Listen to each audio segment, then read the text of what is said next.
رسول اللہ صلی اللہ علیہ وآلہ وسلم نے فرمایا، خواب تین قسم کے ہوتے ہیں۔ بعض خواب ڈراؤنے ہوتے ہیں، وہ شیطان کی طرف سے انسان کو پریشان کرنے کے لیے ہوتے ہیں۔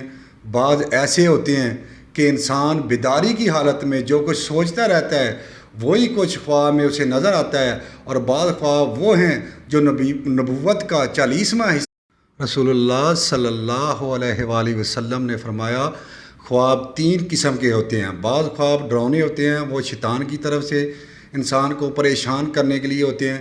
بعض ایسے ہوتے ہیں کہ انسان بیداری کی حالت میں جو کچھ سوچتا رہتا ہے وہی کچھ خواب میں اسے نظر آتا ہے، اور بعض خواب وہ ہیں جو نبوت کا 40واں حصہ۔